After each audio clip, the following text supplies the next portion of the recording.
بسم الله الرحمن الرحيم الحمد لله اللهم صل وسلم وبارك على نبينا محمد وعلى آله وأصحابه ومن تبعهم بإحسان إلى يوم الدين وسلم تسليما كثيرا أما بعد. L'explication de Surat al-Qari'ah, l'explication de la sourate, le fracas, tiré du tafsir du grand savant, Cheikh Abdurrahman ibn Nasir al-Sa'di, rahimahullah ta'ala.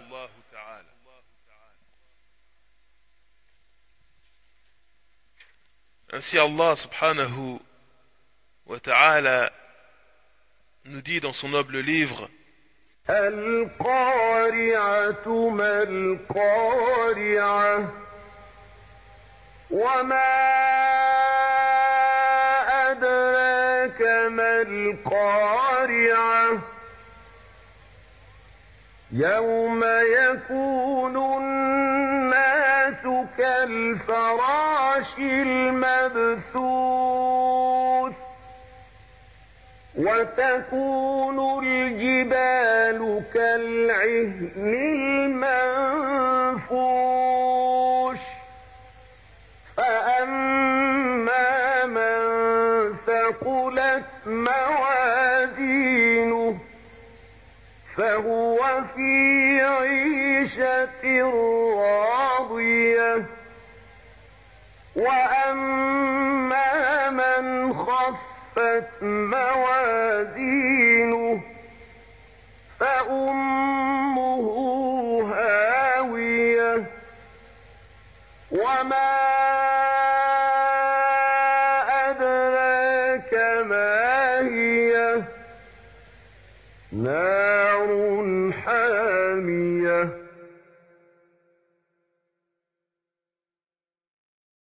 Le fracas. Qu'est-ce que le fracas? Et qui te dira ce qu'est le fracas?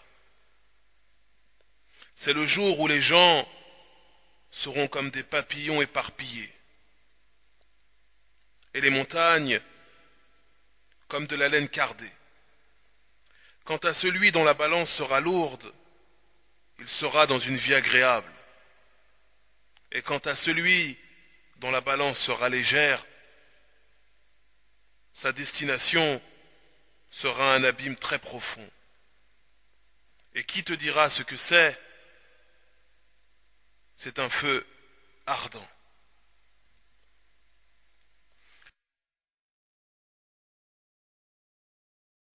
Al-Qari'ah, le fracas, est un des noms du jour du jugement dernier. Et il a été nommé ainsi car un fracas s'abattra sur les gens qui seront effrayés et remplis de terreur. Et c'est pour cela qu'Allah lui a accordé de l'importance et qu'il a souligné cet événement en disant Al-Qari'ah, mal-Qari'ah, wa ma adraka mal-Qari'ah. Le fracas, qu'est-ce que le fracas? Et qui te dira ce qu'est le fracas? Allah a souligné l'importance de ce jour. Et ce jour, c'est le jour où les gens seront comme des papillons éparpillés. C'est le jour où les gens seront, du fait de la grande peur et de la terreur qu'ils éprouveront, comme des papillons éparpillés, ou comme des sauterelles s'entrechoquant les unes contre les autres, sous la forme de vagues successives. Les papillons sont des insectes qui surgissent la nuit, s'entrechoquant les uns contre les autres, sous la forme de vagues, sans savoir où ils se dirigent. Et lorsqu'on allume un feu, ils s'y jettent tous, du fait de leur faible intelligence. Et c'est ce qui se produira avec les gens de l'enfer et ce, malgré leur intelligence. Quant aux robustes et solides montagnes,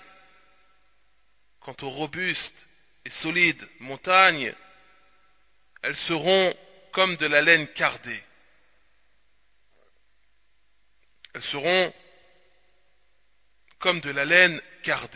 C'est-à-dire une laine très légère. Et cette laine sera si légère que même le vent le plus faible la fera voler. Les montagnes robustes et solides seront comme de la laine, et une laine si légère que même le vent la fera voler. Comme quand Allah nous dit dans le Coran, en traduction rapprochée du sens, « Et tu verras les montagnes que tu croyais figées passer comme des nuages. » Sourate 27, verset 88. Et après cela, les montagnes seront réduites en poussière, éparpillées, et disparaîtront totalement et définitivement. Et à cet instant, les balances seront posées, et les gens seront répartis en deux groupes, les bienheureux et les accablés. Les gens seront répartis en deux groupes, les bienheureux et les accablés. Quant à celui dont la balance sera lourde, quant à celui dont les bonnes actions seront supérieures aux mauvaises actions, celui dont les bonnes actions auront pris le dessus sur les mauvaises, il sera dans une vie agréable, dans les jardins du délice.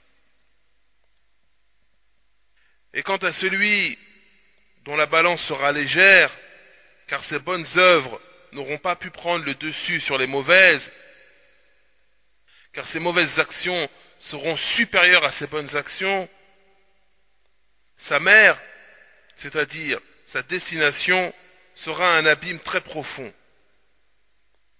Il aura le feu pour refuge et demeure. Et ce feu est qualifié d'abîme très profond. Et celui qui y sera plongé, il sera attaché comme il était attaché à sa mère. Comme l'a dit Allah subhanahu wa ta'ala en traduction rapprochée du sens, car son châtiment est permanent. Sourate 25, verset 65. Car son châtiment est permanent. Et concernant le verset فَأُمُّهُ هَاوِيَةٌ, il a été dit également que cela signifie que son cerveau sera précipité dans le feu, ou encore qu'il entrera la tête la première dans le feu. Puis Allah nous dit وَمَا أَدْرَاكَ مَا هِيَ, et qui te dira ce que c'est? Ce verset a pour but de souligner l'importance de cet abîme profond. Et Allah a ensuite donné la définition de cet abîme profond en disant Narun hamiyah, c'est un feu ardent.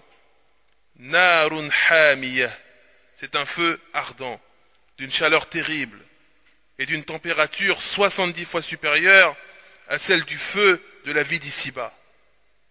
Et nous demandons à Allah subhanahu wa ta'ala de nous en préserver. Walhamdulillah wa sallallahu ala nabiyyina Muhammad wa ala alihi wa ashabihi ajma'in.